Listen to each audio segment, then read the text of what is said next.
بسم اللہ الرحمن الرحیم الحمد للہ رب العالمین والعاقبۃ للمتقین والصلاة والسلام علی سید الانبیاء والمرسلین محمد وعلی آلہ واصحابہ اجمعین الطیبین والطاہرین برحمتک یا ارحم الراحمین۔ السلام علیکم ورحمۃ اللہ وبرکاتہ۔ امید کرتا ہوں کہ تمام احباب خیریت سے ہوں گے۔ آج ہم چند ایسی کلمات کے بارے میں بات کریں گے جن کی برکت سے اللہ رب العزت نے حضرات انبیاء علیہم السلام کی ضرورتیں اور حاجاتیں پوری فرمائیں، اور اللہ رب العزت نے یہ کلمات اپنے عظیم کتاب قرآن مجید میں بھی ان کا تذکرہ فرمایا۔ قرآن مجید میں اس قسم کی بے شمار آیتیں ہیں کہ ہر حال میں اللہ تعالیٰ ہی کو پکارنا چاہیے اور ہر اس چیز کو اسی سے مانگنا چاہیے۔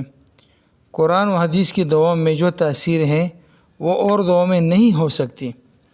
اگر آپ گہری نظر سے دیکھیں تو ہر دعا میں عقیدے کی درستگی موجود ہیں، کیونکہ بغیر اس کے کوئی عمل مقبول نہیں۔ قرآنی دعائیں خود اللہ تعالیٰ نے انبیاء علیہ السلام کو تعلیم فرمائی، جن کی برکت سے ان کی ضرورتیں اور حاجاتیں پوری ہوئی،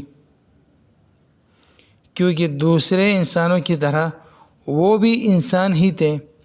جو دوسرے انسانوں کو ضرورتیں پیش آتی ان کو بھی آیا کرتی تھی۔ وہ بھی جب بیمار ہوتے تو صحت اللہ تعالیٰ ہی سے چاہتے، اور بیمار ہونے کی صورت میں یہ کلمات پڑھا کرتے تھے: وَإِذَا مَرِضْتُ فَهُوَ يَشْفِينِ وَإِذَا مَرِضْتُ فَهُوَ يَشْفِينِ۔ اور اللہ رب العزت نے ان کلمات کو قرآن مجید میں ذکر فرمایا۔ ترجمہ اس کا کچھ یوں ہے: اور جب میں بیمار ہوتا ہوں تو مجھے شفا دیتا ہے۔ لوگ ستاتے تو ان سے نجات کے لیے اللہ تعالیٰ کی بارگاہ میں یہ دعا فرماتے تھے: رب نجنی من القوم الظالمین۔ ترجمہ: میرے پروردگار مجھے ظالم لوگوں سے بچا لے۔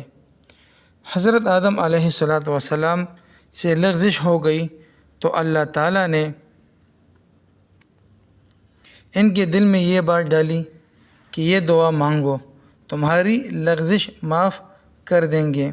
تو حضرت آدم علیہ السلام نے یہ دعا مانگی: ربنا ظلمنا انفسنا وان لم تغفر لنا وترحمنا لنکونن من الخاسرین۔ ربنا ظلمنا انفسنا وان لم تغفر لنا وترحمنا لنکونن من الخاسرین۔ ترجمہ: اے ہمارے پروردگار، ہم اپنی جانوں پر ظلم کر گزرے ہیں، اور اگر آپ نے ہمیں معاف نہ فرمایا اور ہم پر رحم نہ کیا تو یقیناً ہم نامراد لوگوں میں شامل ہو جائیں گے۔ اللہ تعالیٰ نے ان کی توبہ قبول فرمائی۔ حضرت یونس علیہ السلام نے تکلیف و مصیبت میں یہ دعا مانگی: لا الہ الا انت سبحانک انی کنت من الظالمین۔ لا الہ الا انت سبحانک انی کنت من الظالمین۔ ترجمہ: تیرے سوا کوئی معبود نہیں، تو ہر عیب سے پاک ہے، بے شک میں قصوروار ہوں۔